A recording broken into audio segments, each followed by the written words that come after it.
گناہوں کو معاف کر دے۔ قرآن پاک کے اندر ہے قل یا عبادی الذین، اے میرے محبوب علیہ السلام کہہ دو اے میرے بندو اسرفوا علی انفسہم، جنہوں نے اپنی جانوں پر ظلم کیا ہے، لا تقنطوا من رحمت اللہ، اللہ کی رحمت سے مایوس نہ، ان اللہ یغفر الذنوب جميعا، بے شک اللہ تبارک و تعالی سارے کے سارے گناہوں کو معاف کر دے والا ہے۔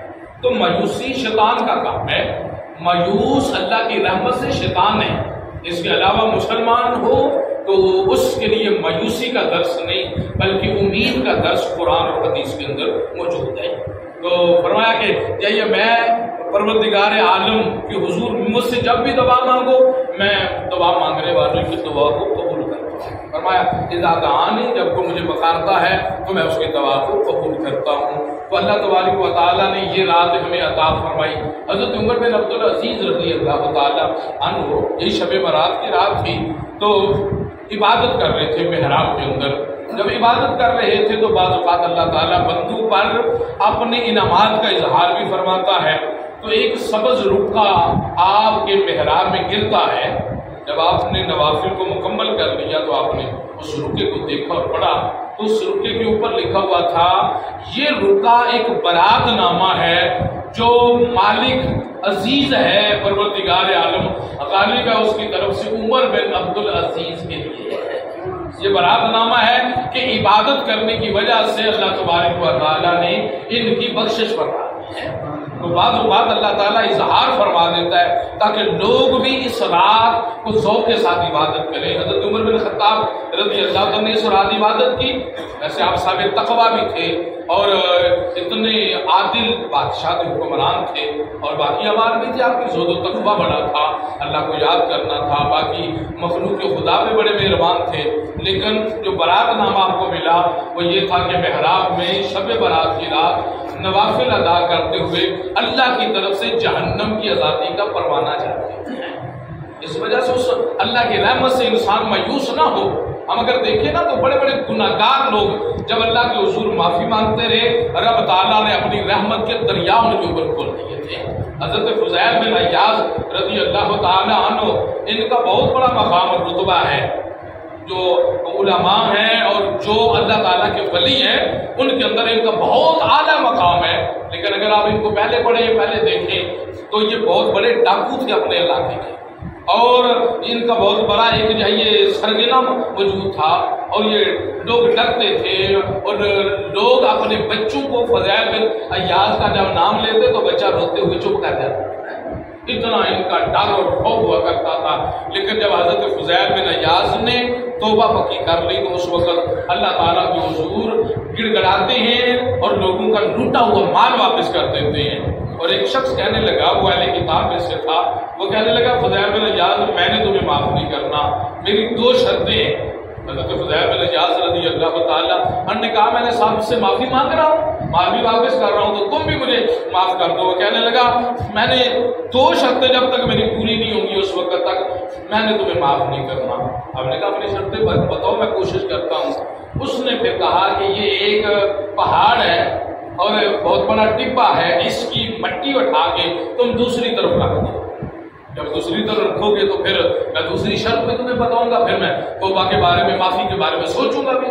حضرت فضیل بن عیاض رضی اللہ تعالیٰ عنہ نے سوچا نہیں ہے کہ مجھ سے یہ کام نہیں ہو سکتا، نہ انکار نہ کیا، بلکہ آپ کو دال لے کر یہ شیخ فرید الدین عطار لکھتے ہیں، اس کو رقم کرتے ہیں، تذکرۃ الاولیاء کے اندر یہ لکھ رہے ہیں۔ حضرت فضیل بن عیاض رضی اللہ تعالیٰ عنہ لگے رہے اور مٹی اٹھا کے دوسری طرف ڈالتے رہے۔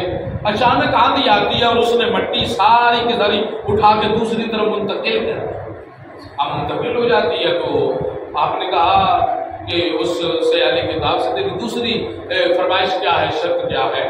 تو اس نے کہا جو میری دوسری شرط یہ ہے، میرا سرانہ جو ہے اس کے نیچے میں نے جو چیز رکھی ہوئی ہے نا، پوٹلی رکھی ہوئی ہے، اس پوٹلی کو تم اٹھا کے لے آؤ۔ تو حضرت فضیل بن عیاض جاتے ہیں، پوٹلی کو اٹھا کے لے آتے ہیں۔ جب اٹھا کے لائی تو اس نے سامنے کھولی تو پوٹلی سونے سے بھری ہوئی تھی، سونے سے بھری ہوئی تھی۔ تو اس وقت وہ جو تھا نا اہل کتاب میں سے، اس نے فوراً توبہ کی اور کہنے لگا ہے فضیل بن عیاض میں بھی کلمہ پڑھ کے مسلمان ہوتا ہوں اور میں نے تمہیں معاف کیا ہے۔ آپ نے کہا وجہ کیا ہے، سبب کیا ہے؟ وہ کہنے لگا میں نے اپنی کتاب کے اندر پڑھا تھا کہ امت محمدیہ کا جو شخص سچی توبہ کرے گا، اگر وہ کہے گا نا پہاڑ بھی دوسری طرف منتقل ہو جائے، اللہ دوسری طرف منتقل کر دے گا ہے۔ اور میں نے یہ اپنی کتاب کے اندر پڑھا تھا کہ جو امت محمدیہ میں سچی توبہ کرے گا نا، تو یہ جو پوٹلی تم نے سراہنے سے اٹھا کر میرے پاس لائی ہے، یہ سونا نہیں تھا، مٹی تھی۔ اور میں نے پڑھا تھا اگر توبہ کرنے والا، سچی توبہ کرنے والا مٹی کو بھی ہاتھ لگائے گا تو وہ سونا بن جائے گا۔ تو یہ حضرت فضیل بن عیاض کی توبہ تھی۔ جب سچی توبہ کر لیتے ہیں اس وقت رب کائنات ان کے درجے اور رتبے کو بلند کر دیتا ہے۔ ایک توبہ میں اور آپ کرتے ہیں، دن سے لے کر شام تک گناہ بھی کرتے ہیں، مسلسل توبہ بھی کرتے چلے جاتے ہیں، لیکن ایک توبہ ان لوگوں کی تھی جب انہوں نے سچی توبہ کی تو پھر ایسے قائم رہے کہ اللہ تبارک و تعالیٰ کو راضی کرتے ہیں اور نافرمانیوں سے بچتے رہے۔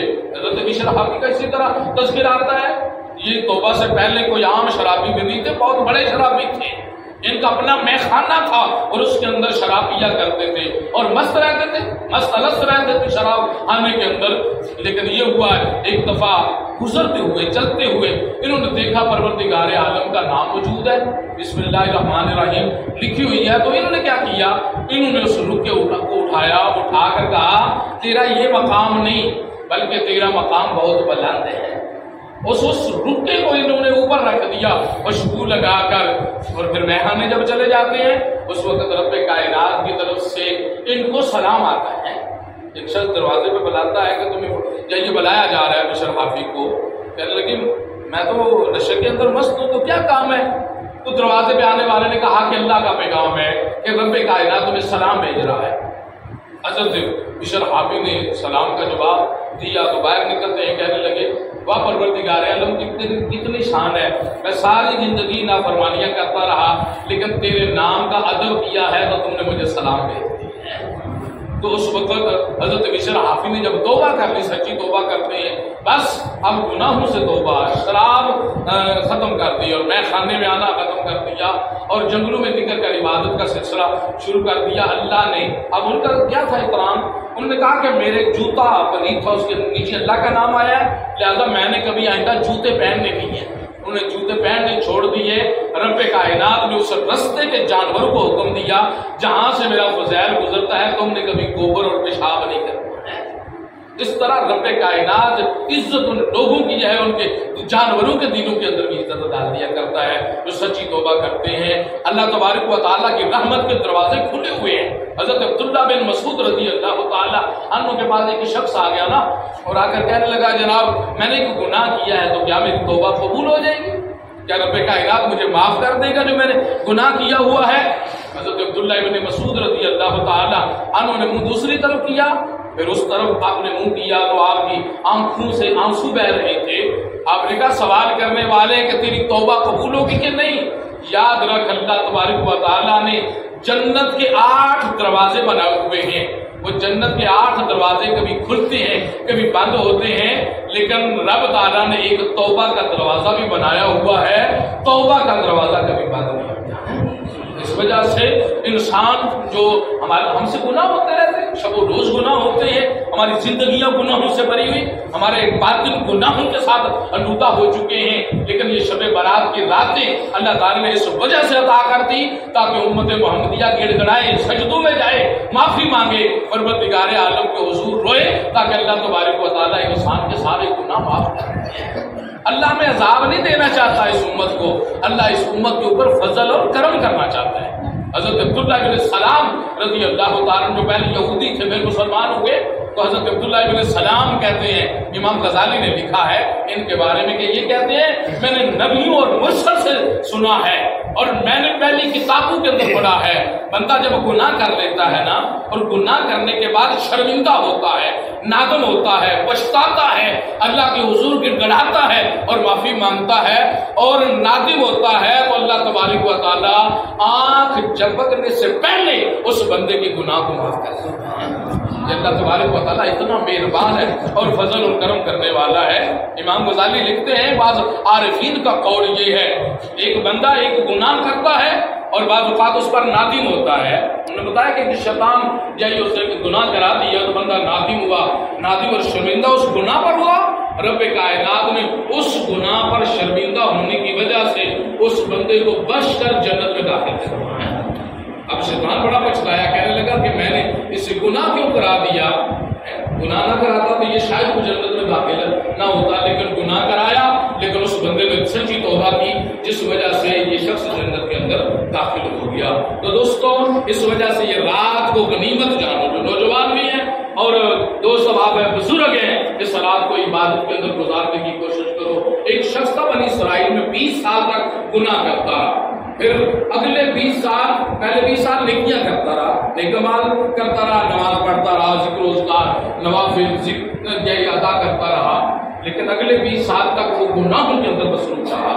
جب اس کی عمر 40 سال سے اباب ہو گئی تو اس وقت اس کو پھر خوف آ گیا کہ میں نے 20 سال ہو گئے اپنے رب کی نافرمانی کیے ہوئے. تو کہنے لگا پروردگار عالم اگر اب بھی میں تیری طرف آ جاؤں تو کیا مجھے معاف کر دے گا؟ جب یہ اس کے ذہن میں آیا اور اس نے التجا کی تو غیب سے آواز آئی، پکارنے والا تو نظر نہیں آ رہا تھا لیکن غیب سے آواز آئی، اے بندے تو نے 20 سال تک پہلے میری عبادت کی، پھر 20 سال تک تو نے نافرمانی کی ہے، اب بھی اگر سچی توبہ کر لے تو میری رحمت کے دروازے تیرے لیے کھلے ہوئے ہیں، اب بھی میرے پاس آ جا، میں تیری گناہ معاف کر دوں گا. تو یہ رات شب برات کی رات وہ ہے جس کے اندر ہم اپنے پروردگار عالم کی عبادت کریں. بعض لوگوں کو موقع ملتا ہے مساجد کے اندر آ کر نوافل ادا کرتے ہیں، پھر کئی لوگ ہنسی میں مذاق میں کھیل تماشے کے اندر اللہ کے گھر کے اندر آ جائیں. تو شیطان تو چاہتا یہ ہے کہ ہم عمل جو بھی کرے وہ برباد ہوتے ہیں، عمل تھوڑا بھی ہم کرتے ہیں برباد زیادہ کر جاتے ہیں. مسجد کے اندر اونچی آواز سے کلام نہ کیا جائے، مسجد کے اندر جو ہے یہ شور شرابہ نہ کیا جائے. اللہ کے گھر ہیں، میں اور آپ کسی کے گھر جا کر شور شرابہ نہیں کرتے، اور میں اور آپ کسی وزیر کے گھر کے اندر جا کر بھی بڑے جیسے پگ باندھ کے بڑا سنبھل کر اس کے گھر داخل ہوں گے میں نے ایم پی اے کے گھر میں کہ اس کے پاس جانا ہے تو کہیں بستی نہ کر دے، کہیں ناراض نہ ہو جائے. یہ دنیا کی کیا وقت ہے، دنیا کے وزراء کی کیا وقت ہے، یہ کل کائنات کے خالق اور مالک کی بارگاہ ہے. اس وجہ سے یہاں آئیں تو ادب اور احترام کے ساتھ آئیں، اور جس احترام کے ساتھ ادب کے ساتھ آئیں گے اور اس کے حضور آپ کے آنسو بہیں گے تو بعید نہیں اللہ رحمت کے دروازے ہمیشہ کے لیے بندے کو بند ہوتے ہیں. پھر رمضان المقدس کا بابرکت مہینہ تشریف لانے والا ہے، عادت بنائیں جو دوست اور نماز پہ سستی کرنے والے ہیں خدا را سستی نہ کرو، زندگی کا کوئی پتہ نہیں. میں کل ہی دیکھ کر آتے دوست نے میسج وائر کیا اور اس کے اندر حقیقت ہے یہ 2021 ہے نا، اور آگے اگر چلے ہم تو 2022 سے آگے اگر ہم چلے ایک صدی کے بعد تو 21,000 ہوگا، تو ہم میں سے 100 سال کے بعد ہم میں سے کوئی شخص بھی موجود نہیں ہوتا ہے. یہ تو شور لی ہے نہ مسجدوں میں ہوگا، ہمارے مکانوں پہ اور کوئی مالک ہو جائے گا، ہماری زمینوں کا اور کوئی نظام چلانے والا ہو جائے گا، ہمارے گھروں کے سسٹم کسی اور کے پاس ہوں گے. ایک صدی کے بعد ہم میں سے ہر ایک نے یقیناً اپنی اپنی خبر کے اندر ہونا ہے. یہ مسجدوں کے اندر اللہ کے گھر کو آباد ہونے کوئی اور آباد کرنے والا ہوگا، کوئی اور یہاں سجدے کرنے والا ہوگا. جب انسان کے دماغ میں یہ بیٹھ جائے نا میں عارضی ہوں، اس سے 100 سال پیچھے ہم چلے جائیں تو ہمارے ابا و اجداد تھے، ہمارے ابا و اجداد اس کا نظام چلانے والے، یہاں زندگی گزارنے والے، ان کی وجہ سے یہ گھروں کے اندر معاملات تھے، رونقیں تھی، سسٹم چلانے والے. اسی طرح ہمارا نظام ہے، ہم بھی چلے جانا ہے. ہر انسان نے دنیا سے رخصت ہونا ہے، لیکن عقل مند وہ انسان ہے جو اس دنیا کے اندر رہتے ہوئے اپنے رب کو راضی کر لیتا ہے. قبر کی مٹی بھی اس بندے کا احترام کرتی ہے جو سچی نیت کر لیتا ہے، سچے دل سے اللہ تبارک و تعالیٰ کے حضور ڈرتا ہے. کل قیامت کا دن ہوگا نا، میرے آقا علیہ السلام نے ارشاد فرمایا قیامت کا دن ہوگا اللہ تعالیٰ گناہوں کی وجہ سے جہنم میں جانے کا آرڈر دے دے گا کہ اس کو دوزخ میں بھیج دیا جائے، اس کے گناہ زیادہ ہیں. اب کیا ہوگا، کہا جائے گا کہ تھوڑی رکو. اب انسان کی آنکھ سے جاری ہونے والا ہلکا سا جو آنسو ہے وہ اللہ کی بارگاہ میں حاضر ہو جائے گا، اللہ کی بارگاہ میں حاضر ہوگا. حدیث سے پاک ہے فرمایا جب آنسو حاضر ہوگا وہ کہے گا مکھی کے اگر جائیے اس کے سر کے برابر آنسو، وہ کہے گا باری تعالیٰ ایک مرتبہ میں اس کی آنکھوں سے نکلا تھا تیرے خوف کی وجہ سے. اللہ تبارک و تعالیٰ ارشاد فرمائے گا اس وجہ سے میں نے تیری بخشش فرما دی. سرکار علیہ السلام نے فرمایا مکھی کے سر کے برابر بھی اگر کسی کے آنکھ سے آنسو نکل جاتا ہے نا، اللہ تبارک و تعالیٰ اس بندے پہ جہنم کی آگ کو حرام کر دیتا ہے۔ یہ حدیث پاک ہے۔ تو اسے پتہ چلا اللہ کے حضور گڑ گڑانا چاہیے، معافی مانگنی چاہیے۔ پھر انسان یہ ہے، باقی سال کے دن بھی ہوتے ہیں، انسان دعا مانگتا ہے، یا اللہ مجھے یہ عطا کر دے، یہ عطا کر دے۔ یہ رات وہ ہوتی ہے جس میں رب تعالیٰ چاہے آواز دیتا ہے کوئی بخشش مانگنے والا، ہے کوئی معافی مانگنے والا، ہے کوئی رزق مانگنے والا، ہے کوئی ایسا اور ایسا، آج اس کی جوڑیوں کو بھر دیا جائے۔ تو اس وجہ سے جتنی توفیق ہو سکے نوافل ادا کریں، اللہ کا ذکر کریں، اس کو یاد کریں، اس کی عبادت کے اندر رات گزاریں۔ ابابین ہوتی ہیں 6 رکعتیں مغرب کے بعد، اس کو پڑھا جائے، عشاء کے بعد نوافل ادا کریں۔ تو اس کے اندر باقی مسجد کا ادب اور احترام ہے، صبح کا روزہ بھی رکھنا ہوتا ہے۔ میں نے آپ کو قبرستان کے آداب بھی آپ کو سکھا دیے، تو مرحومین کے لیے بھی آپ نوافل ادا کریں۔ کسی کے والدین دنیا میں نہیں رہے ہیں تو اب ان کو موقع نہیں ہے، تو آپ کو اللہ نے موقع عطا کیا ہے، ان کے لیے نوافل ادا کریں۔ اپنے گھروں کے اندر بھی عبادت کی جائے، اسی طرح صلاۃ و تسبیح کا یہ نظام ہوگا۔ اس طرح یہ اپنی اس رات کو عبادت کے اندر گزاریں، اور اس سے آگے رمضان المقدس کا مہینہ آ رہا ہے، اپنے آپ کو نمازوں کا عادی بنا لیں، اپنے آپ کو گناہوں سے بچنے کا عادی بنا لیں۔ رمضان وہ مہینہ ہے، صحابہ کرام پورے کا پورا سال ہی سمجھو رمضان کا انتظار کرتے تھے، 6 مہینے انتظار کرتے تھے، اور 6 مہینے صحابہ کرام یہ التجائیں کرتے گزر جاتے تھے، یا اللہ اس مہینے کی باتوں کو قبول کرتے ہیں۔ یہ صحابہ کرام کا ذوق ہوا کرتا تھا، رمضان میں تھوڑی بہت بیماری سے بھی بچے۔ میرے آقا علیہ السلام نے نصف شعبان کے بعد روزے رکھنے سے منع کیا، نفلی روزے کی کمزوری نہ آ جائے، بندہ رمضان شعبان کے روزے رکھے، رمضان کے پھر رکھ نہ سکے، کمزوری نہ آ جائے، اس وجہ سے یہی بات کیا حدیث کے اندر اس کو منع کیا گیا ہے، شعبان کے یا آخر میں روزے سے انسان نہ رکھے، تاکہ رمضان کے روزے صحیح معنوں میں رکھ لے، کیونکہ رمضان کا ایک روزہ ہے اور باقی نفلی روزے ہیں۔ رمضان کا ایک روزہ اگر کسی کا چھوٹ گیا نا، اور 60 سال تک کوئی نفلی روزے رکھتا رہے، رمضان کے روزے کی فضیلت کو نہیں پا سکتا ہے۔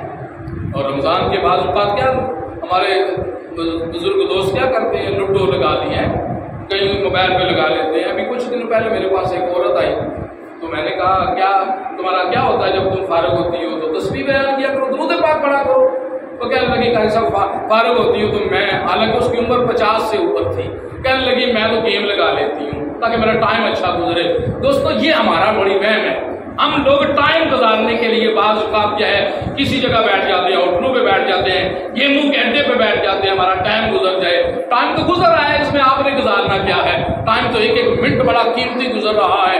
جب انسان کی نزع کا وقت آ جائے گا، بندہ کہے گا کل دنیا کی میں نے جو دولت کمائی ہوئی ہے یہ لے لی جائے، لیکن مجھے ایک سانس کی مہلت دے دی جائے، لیکن اس وقت نہیں ملنی۔ آج ہم وقت کو اپنے برباد کر رہے ہیں، ٹائم گزر رہا ہے، تمہارے ہاتھ میں ٹائم نہیں ہے، یہ بڑی جلدی سے گزر رہا ہے، اور جلدی جلدی گزر کے ہمیں قبر کے قریب کر رہا ہے، ہمیں میدان حشر کے قریب کر رہا ہے۔ ٹائم کسی سے رک بھی نہیں رہا ہے، یہ نظام چل رہا ہے، لیکن بڑا خوش نصیب وہ انسان ہے جس کا ٹائم اپنے رب کا ذکر کرتے ہوئے گزرتا ہے، مصطفیٰ جان رحمت پہ درود و سلام پڑھتے ہوئے گزرتا ہے، قرآن کی تلاوت کرتے ہوئے گزرتا ہے۔ رمضان کا مہینہ ہے یا یہ مہینہ ہے؟ اور کسی بزرگ نے کسی سے نہ پوچھا تھا نا، کسی آدمی نے کسی سے پوچھا تھا جناب لیلۃ القدر کون سی رات ہے؟ اس نے کہا جس رات کی تو قدر کرے نا وہی رات تیرے لیے لیلۃ القدر ہے۔ اگر لیلۃ القدر کی رات ہی ہو، اصلی رات لیلۃ القدر کی جو رمضان میں آتی ہے وہی ہو، اور انسان کھیل تماشے میں گزار دے، انسان عیاشی اور فحاشی کے اندر گزار دے، تو کیا لیلۃ القدر کی رات کا ان کو فائدہ ہوگا؟ الٹا عذاب ہوگا نا۔ تو لیلۃ القدر کی رات ہے، شب برات کی رات ہے، فائدہ تو اس انسان کو ہوگا جس نے اس رات کی قدر کی ہے اور اس رات کو اپنے پروردگار عالم کو راضی کر لیا۔